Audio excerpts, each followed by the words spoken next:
আমরা লাস্ট ক্লাসে আমরা কি কি পড়ছিলাম একটু রিভিউ করি।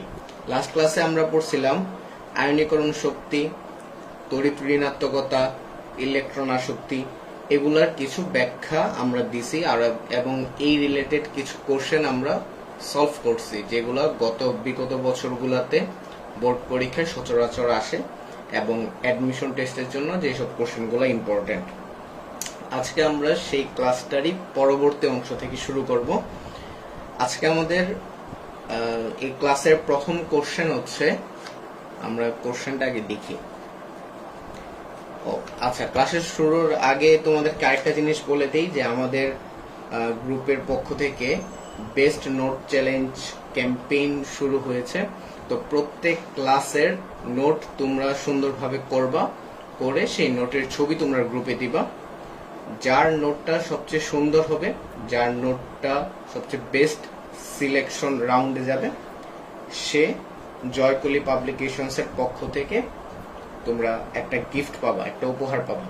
আমাদের গত সপ্তাহের ক্লাসের এই নোটগুলো অলরেডি, এই নোটের যে গিফটগুলো ছিল সেগুলো অলরেডি আমরা যারা বিজয়ী তাদের মধ্যে দেওয়া হয়েছে এবং পরবর্তী যতগুলো ক্লাস আসবে প্রত্যেকটা ক্লাসের জন্য আমরা ইন্ডিভিজুয়াল ভাবে এই জয়কলি পাবলিকেশনসের পক্ষ থেকে একটা গিফট হ্যাম্পার তোমাদের জন্য রেখেছি। তাহলে আসো আমরা দেরি না করে ক্লাসটা শুরু করি। আমাদের প্রথম কোশ্চেন, ফ্লোরিনের জারণ মান স্থির কিন্তু ক্লোরিনের জারণ মান পরিবর্তনশীল কেন? তোমরা সবাই খাতা কলম সাথে নাও এবং আমি যেই কথাগুলো বলবো সেগুলো নোট করার চেষ্টা করবা। আচ্ছা, আমি একটু কমেন্টে একটু দেখে আসি তোমাদের সাউন্ড কোয়ালিটি আর ভিডিও কোয়ালিটি ঠিক আছে কিনা। যদি তোমরা কথা ঠিকঠাক মতো শুনতে পাও তাহলে একটু রেসপন্স করো, একটু কমেন্টে বলো, তাহলে হচ্ছে আমরা ক্লাসটা আবার কন্টিনিউ করব।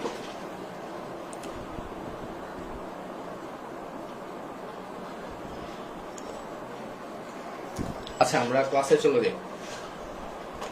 খেয়াল করো, লাস্ট ক্লাসে আমি বলছিলাম যে এই চ্যাপ্টারের যত কোশ্চেন আছে সব কোশ্চেন অ্যান্সার করার আগে তোমরা ইলেকট্রন বিন্যাসটা করবা। ইলেকট্রন বিন্যাস করলে তোমাদের প্রত্যেকটা কোশ্চেনের দেখা যায় 60% থেকে 70% অ্যান্সার করা হয়ে যায় যদি তোমরা ইলেকট্রন বিন্যাসটা ঠিকঠাক মতো করতে পারো। তাহলে আসো আগে আমরা ফ্লোরিন এবং ক্লোরিন এই দুইটার ইলেকট্রন বিন্যাস একটু দেখি। ফ্লোরিনের ইলেকট্রন সংখ্যা তোমরা জানো 9, তাহলে এর ইলেকট্রন বিন্যাস কি হবে? 1s2 2s2 2p5। আর ক্লোরিনের ইলেকট্রন সংখ্যা 17, তাহলে কি হচ্ছে? 1s2 2s2 2p6 3s2 3p5। আচ্ছা, আমরা এই ফ্লোরিন এবং ক্লোরিন এই দুইটার ইলেকট্রন বিন্যাস হতে কি দেখতে পাচ্ছি? খেয়াল করো তো, ক্লোরিনের তৃতীয় শক্তি স্তরে শেষ ইলেকট্রনটা প্রবেশ করেছে। তো শেষ শক্তি স্তরটা যেহেতু 3 নাম্বার শক্তি স্তর, আমরা জানি 3 নাম্বার শক্তি স্তরের উপশক্তি স্তর ডি পর্যন্ত যায়। তো ডি অরবিটাল থাকার কারণে ক্লোরিনকে যদি আমরা উত্তেজিত করি তাহলে এর যে শেষ ইলেকট্রনটা আছে সেটা ডি অরবিটালে যেতে পারবে। কিন্তু অন্যদিকে তোমরা খেয়াল করো, ফ্লোরিনের মোট প্রধান শক্তি স্তর হচ্ছে 2টা। আমরা জানি প্রধান শক্তি স্তর যদি 2 হয় তাহলে কিন্তু এর কোনো ডি অরবিটাল থাকে না। তো যেহেতু এর শেষ শক্তি স্তরের ইলেকট্রনটা ডি অরবিটালে যেতে পারতেছে না, যেহেতু এর মধ্যে 2d সম্ভব না, এই কারণে ফ্লোরিনের জারণ মান স্থির থাকে কিন্তু ক্লোরিনের জারণ মান পরিবর্তনশীল। ঠিক আছে, তাহলে হচ্ছে এই ব্যাখ্যাটা আমাদেরকে সুন্দরভাবে দিতে হবে। পরীক্ষায় যদি এই রিলেটেড কোনো কোশ্চেন আসে তাহলে আমাদেরকে এইভাবে ইলেকট্রন বিন্যাস করে একটু ব্যাখ্যা করে লিখতে হবে। এরপর আরেকটা কোশ্চেনে চলে যাই। কোশ্চেনটা হচ্ছে নাইট্রোজেনের ক্ষেত্রে নাইট্রোজেনের NCl3 গঠন সম্ভব হলেও NCl5 গঠন সম্ভব নয়। ওকে, এর কারণ কি? তো তোমাদেরকে আগেই বললাম যে এই চ্যাপ্টারের যত কোশ্চেন আমরা অ্যান্সার করব, আমরা আগে চেষ্টা করব ইলেকট্রন বিন্যাসটা যাতে আগে ঠিকঠাক মতো আমরা লিখতে পারি। তাহলে আসো আমরা নাইট্রোজেন এবং ক্লোরিন দুইটার ইলেকট্রন বিন্যাস একটু লিখি। নাইট্রোজেনের ক্ষেত্রে তোমরা জানো মোট ইলেকট্রন সংখ্যা 7। তাহলে আমাদের ইলেকট্রন বিন্যাসটা কি হবে? 1s2 2s2 2p3। ওকে, আমি যদি স্পিন অরবিটালের মাধ্যমে প্রকাশ করি তাহলে কি লিখতে পারি? 2px1 2py1 এটা কি 2pz1।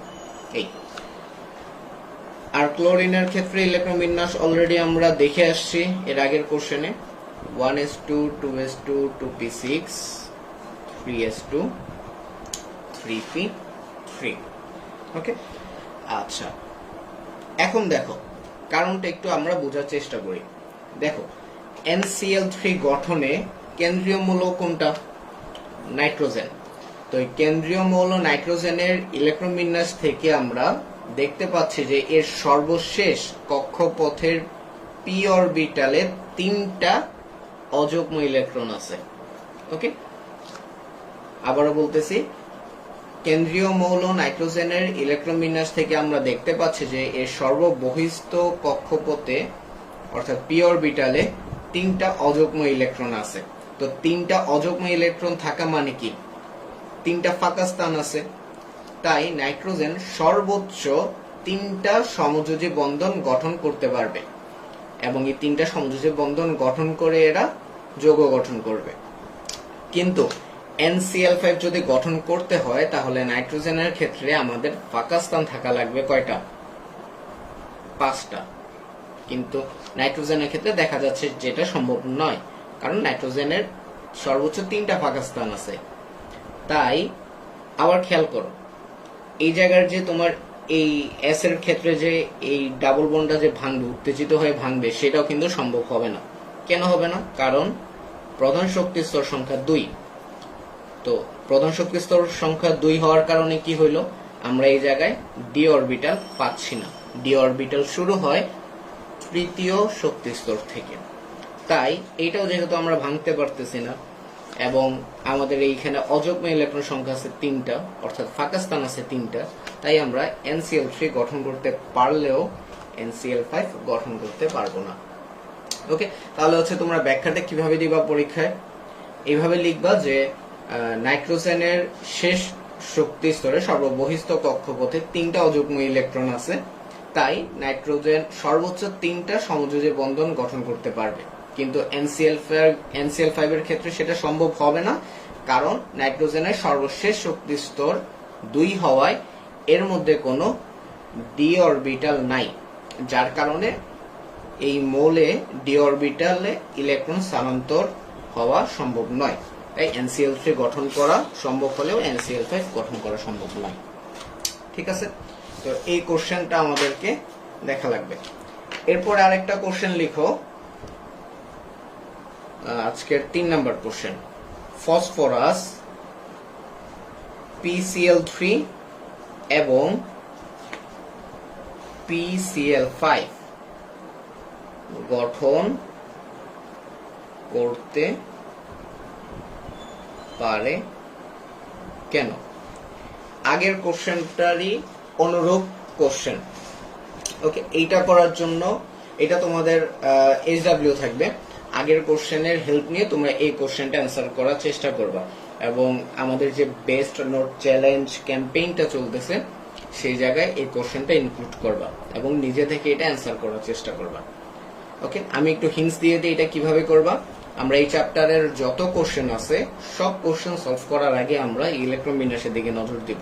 অর্থাৎ ফসফরাসের আমরা ইলেকট্রন বিন্যাস করব, ক্লোরিনের ইলেকট্রন বিন্যাস করব। তো এই দুইটার ইলেকট্রন বিন্যাস করার পর আমরা কি ব্যাখ্যা দিব সেটা আমরা আগের কোশ্চেনে আলোচনা করে আসছি, সেই কোশ্চেনটা একটু তোমরা রিভিউ দিবা। ওকে, এরপরে আমরা আরেকটা কোশ্চেনে যাই। নেক্সট কোশ্চেন, অক্সিজেন OF6 গঠন করতে না পারলেও ফ্লোরিনের সাথে তোমার সালফার SF6 গঠন করতে পারে কেন? ওকে, খেয়াল করো এখানে কি হচ্ছে, ফ্লোরিন অক্সিজেনের সাথে তোমার OF6 গঠন করতে পারে না, কিন্তু এই ফ্লোরিন সালফারের সাথে ঠিকই SF6 গঠন করতে পারে। তো এটা কেন হয়, এটার আমরা ব্যাখ্যাটা দেখব। ওকে, আমরা তাহলে আমরা এতক্ষণ যেটা বলছিলাম যে কোশ্চেনের অ্যান্সার করার আগে আমরা ইলেকট্রন বিন্যাস করব। তাহলে আমরা প্রথমে অক্সিজেনের ইলেকট্রন বিন্যাস করি। অক্সিজেনের ইলেকট্রন সংখ্যা 8, তাহলে ইলেকট্রন বিন্যাস কি হবে, 1s2 2s2 2p4। যদি আমরা স্পিন অরবিটালের মাধ্যমে প্রকাশ করি, 1s2 2s2 2px2 2py1 2pz1। এই এরপর আমরা সালফারের ক্ষেত্রে ইলেকট্রন বিন্যাসটা দেখি। সালফারের ইলেকট্রন সংখ্যা 16, 1s2 2s2 2p6 3s2 3p4। ওকে, আমরা যদি এটাকে স্পিন অরবিটালের মাধ্যমে প্রকাশ করি তাহলে কি হবে, খেয়াল করো প্রধান শক্তি স্তর সংখ্যা 3, অর্থাৎ আমাদের একটা ডি অরবিটাল থাকবে। তাই আমরা এই এস এর যে দুইটা ইলেকট্রন আছে এটাকে আমরা ভেঙে একটা ইলেকট্রনকে ডি অরবিটালে স্থানান্তর করতে পারবো। তাহলে আমি হচ্ছে একবারে লিখে ফেলি, কি হবে 3s1 3px1 3py1 3pz1 3dxy1 3dyz1। খেয়াল করো এইখানে কয়টা অযুগ্ম ইলেকট্রন আছে, 1 2 3 4 5 6। ওকে, আর এই জায়গায় অক্সিজেনের ক্ষেত্রে দেখো তো কয়টা অযুগ্ম ইলেকট্রন আছে, একটা দুইটা।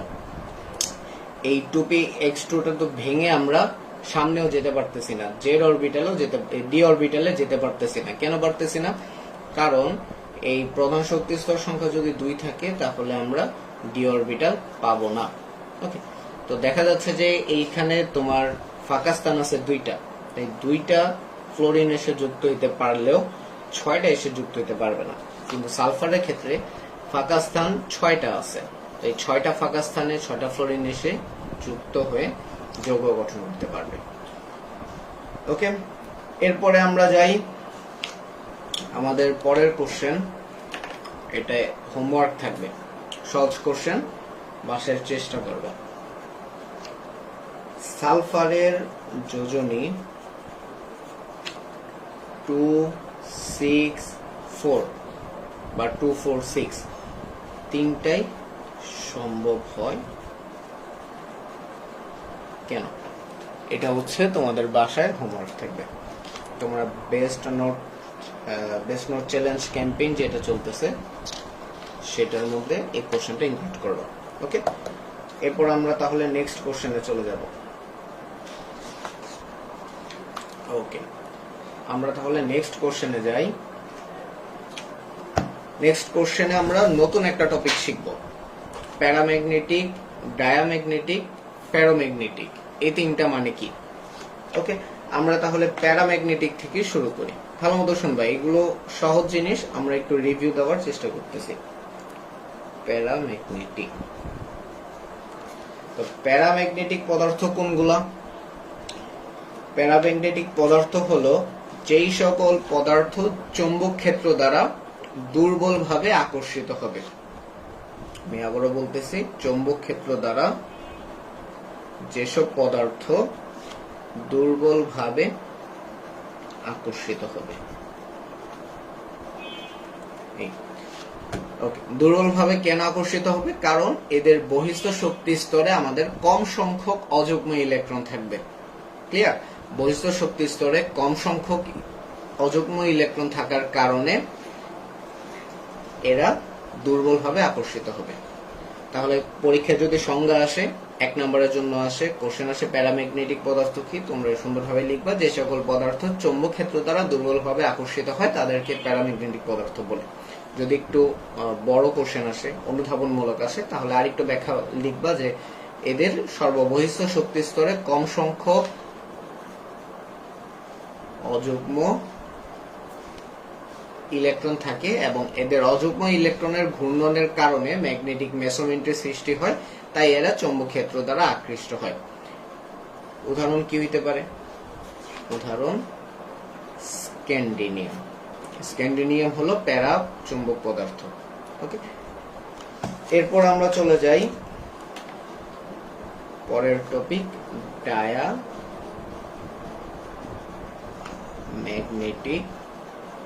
পদার্থ। ডায়াম্যাগনেটিক পদার্থ কোনগুলা? সহজ জিনিস। ডায়াম্যাগনেটিক পদার্থ হলো সেগুলাই যেগুলো চৌম্বক ক্ষেত্র দ্বারা আকর্ষিতই হবে না।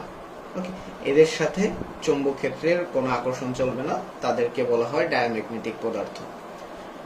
আর এটার আরেকটু যদি আমরা ব্যাখ্যা বলি, এটার কেন আকর্ষণ হবে না, কারণ এই সকল মৌলের পরমাণুতে সবগুলা ইলেকট্রন যুগ্ম অবস্থায় থাকবে। সবগুলা ইলেকট্রন যুগ্ম অবস্থায় থাকার কারণে এরা চৌম্বক ক্ষেত্র দ্বারা আকর্ষিত হয় না। তো যুগ্ম অবস্থায় থাকার কারণে কি হয়? স্পিনটা এরকম থাকে, দুই দিকে মুখ করা থাকে। তো এর ফলে কি হয়? এদের বিপরীতমুখী মিশ্রণ থাকার কারণে এদের একে অপরের যে চৌম্বক মোমেন্ট, এইটা বাদ চলে যায়। এই কারণে এদের মধ্যে কোনো ধরনের আকর্ষণ চলে না। উদাহরণ কি আছে?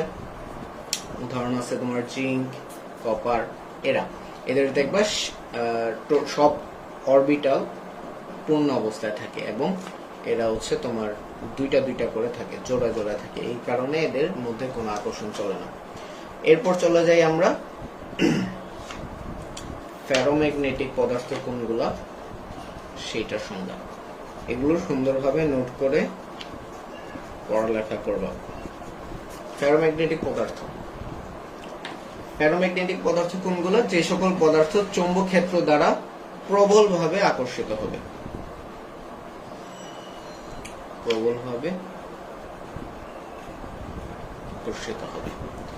কেন এরা প্রবলভাবে আকর্ষিত হয়? কারণ এই সকল মৌলের পরমাণুতে অধিক সংখ্যক অযুগ্ম ইলেকট্রন থাকে। ওকে, অধিক সংখ্যক অযুগ্ম ইলেকট্রন থাকার কারণে এদের মধ্যে আকর্ষণটা অনেক প্রবল হয়। উদাহরণ কি? উদাহরণ হিসেবে তোমরা লিখতে পারো আয়রন, কপার, নিকেল ইত্যাদি। এগুলো হচ্ছে আমাদের ফেরোম্যাগনেটিক পদার্থ। ওকে, তো এই জিনিসগুলো আমাদের 1 নম্বর বা 2 নম্বর কোশ্চেনের জন্য আসে। এগুলো হচ্ছে ইম্পর্টেন্ট, অথবা তোমাদের এমসিকিউর জন্য আসতে পারে। এক্সাম্পলগুলো মনে রাখতে হবে, কোনটাতে কোন এক্সাম্পল। জিঙ্ক তোমাদের পরীক্ষায় এমসিকিউতে আসতে পারে যে আয়রন কোন টাইপের পদার্থ, প্যারাম্যাগনেটিক, ডায়াম্যাগনেটিক নাকি ফেরোম্যাগনেটিক, এগুলো মনে রাখতে হবে। ওকে, আরেকটা কোশ্চেন লিখো খাতায়। নেক্সট কোশ্চেনটা হলো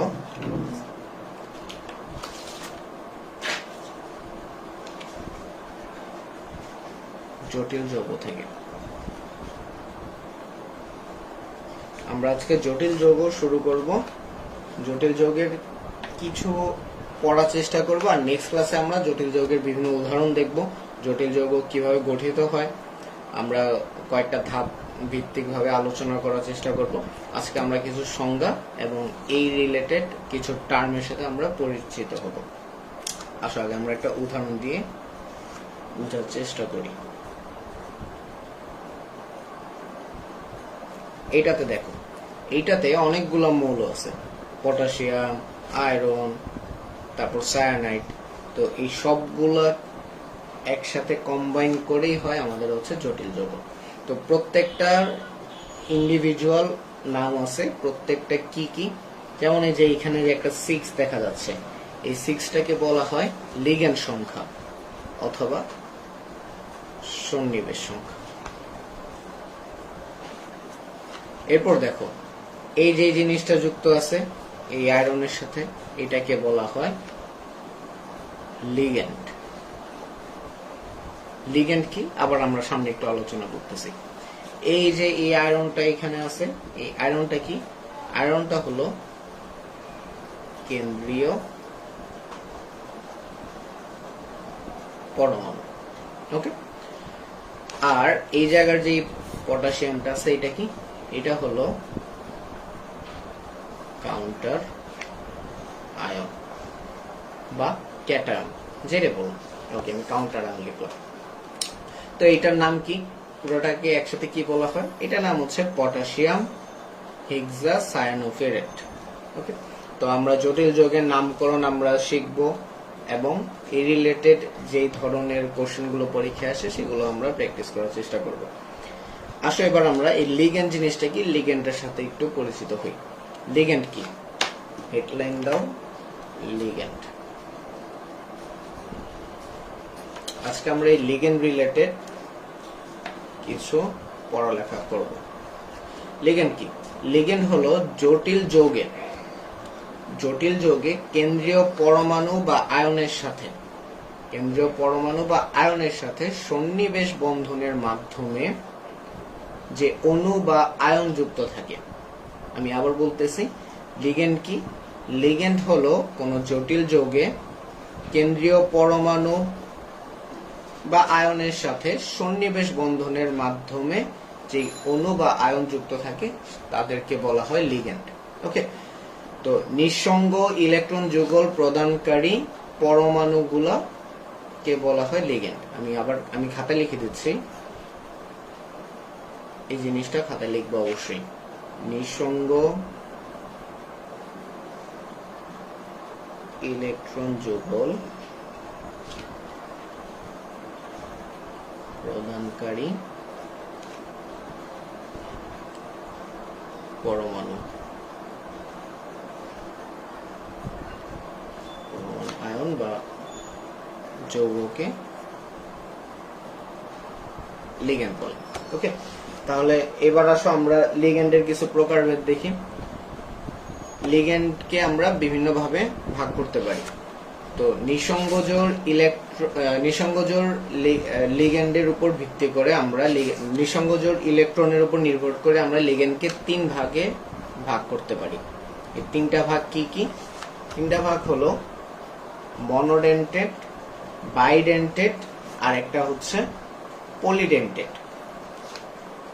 প্রথমটা কি বললাম? মনোডেন্টেড, দ্বিতীয়টা বাইডেন্টেড, তৃতীয়টা পলিডেন্টেড।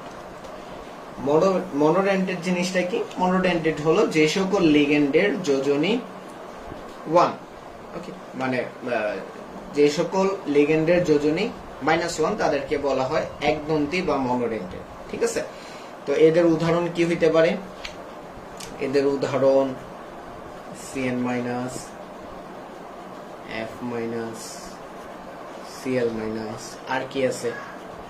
ব্রোমিন, আয়োডিন, অ্যামোনিয়া, পানি ইত্যাদি। এগুলো হচ্ছে মনোডেন্টেড। এরপরে আমরা যাই বাইডেন্টেড। তো বাইডেন্টেড কি? যে সকল লিগ্যান্ডের যোজনী 2 অর্থাৎ 2 জোড়া ইলেকট্রন দান করবে, এদেরকে বলা হয় বাইডেন্টেড বা দ্বৈদন্তী। উদাহরণ কি হইতে পারে? উদাহরণ হইতে পারে ইথিলিন ডাইঅ্যামাইড। সংকেত কি? H2N CH2 NH2। আর কি হইতে পারে? অক্সালেট। অক্সালেটের সংকেত কি? C2O7 2-। এছাড়া কার্বনেট আয়ন CO3 2-। ওকে, এরপর আসো পলিডেন্টেড। পলিডেন্টেড জিনিসটা কি? পলিডেন্টেড হলো সিম্পল জিনিস, আমরা এগুলো থেকে আমরা বুঝতে পারতেছি। মনোডেন্টেড হলো একটা হাত থাকবে, বাইডেন্টেড 2টা, পলিডেন্টেড হচ্ছে 2 এর অধিক। তো যেই সকল লিগ্যান্ডের যোজনী 2 এর অধিক তাদেরকে বলা হয় বহুদন্তী বা পলিডেন্টেড। উদাহরণ কি? উদাহরণ হচ্ছে EDTA। ইডিটিএ মানে কি? Ethylene diamine tetra acetic acid. Okay, এটা হচ্ছে আমাদের লিগ্যান্ডের প্রকারভেদ। কিসের উপর? নিঃসংযোজক ইলেকট্রন দান করার উপর। এরপর আসো লিগ্যান্ডকে আরেকটা ভাগে ভাগ করা যায়, সেটা কি? একটা হচ্ছে ধনাত্মক, একটা ঋণাত্মক, আর একটা হলো নিরপেক্ষ। তো কয়েকটা আমরা ঋণাত্মক লিগ্যান্ডের একটু নাম দেখি। ঋণাত্মক লিগ্যান্ড কোনগুলো আছে? যেমন সায়ানাইড আমরা অলরেডি দেখছি। এটাকে আমরা কিভাবে লিখবো বা পড়ার সময় কিভাবে বলবো? সায়ানো পড়বো, এটা হচ্ছে -1, এটা হচ্ছে তোমার মনোডেন্টিকের মধ্যে পড়ে। এরপর আছে তোমার হাইড্রোক্সো OH-, এটাকে বলা হয় হাইড্রোক্সো। এরকম ভাবে তুমি ক্লোরো, সালফেটো, এগুলো আছে। এরপর আমরা কয়েকটা নিরপেক্ষ লিগ্যান্ডের নাম দেখি। নিরপেক্ষ লিগ্যান্ড কি হইতে পারে? এটাকে বলা হয় অ্যাকোয়া।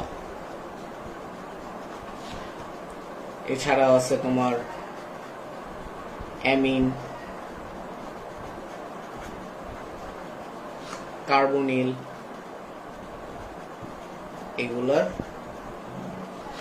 এগুলার কোনো চার্জ নেই, এগুলো হচ্ছে নিরপেক্ষ, এগুলো হচ্ছে জিরো চার্জ। ওকে, এই হচ্ছে আরেকটা প্রকারভেদ। আরেকটা প্রকারভেদ দেখি আমরা, এই নিঃসঙ্গ শক্তি মানে এই শক্তির পার্থক্যের উপর ভিত্তি করে, শক্তির পার্থক্যের উপর ভিত্তি করে লিগ্যান্ড দুই প্রকার। শক্তির পার্থক্যের উপর নির্ভর করে লিগ্যান্ড দুই প্রকার। কি কি? একটা হচ্ছে তোমার স্ট্রং লিগ্যান্ড, আর একটা হচ্ছে উইক লিগ্যান্ড। এই স্ট্রং আর উইক লিগ্যান্ড, এই দুইটা জিনিস আমাদের সামনের ক্লাসগুলোতে অনেক দরকার। তো এই স্ট্রং লিগ্যান্ডের মধ্যে কোনগুলো আছে এবং উইক লিগ্যান্ডের মধ্যে কোনগুলো আছে, এগুলো আমাদেরকে একটু মনে রাখতে হবে। ঠিক আছে, যেমন স্ট্রং লিগ্যান্ডের আমি উদাহরণ কয়েকটা লিখে দিচ্ছি।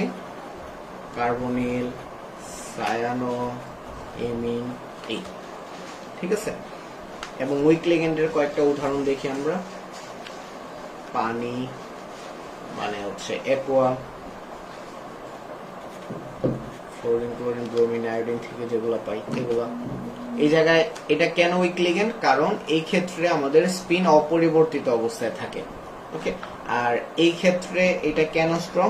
কারণ এর ক্ষেত্রে স্পিন হচ্ছে তোমার জোর হয় এবং এই কারণে ইলেকট্রনগুলোকে চাপ দেওয়া হয়।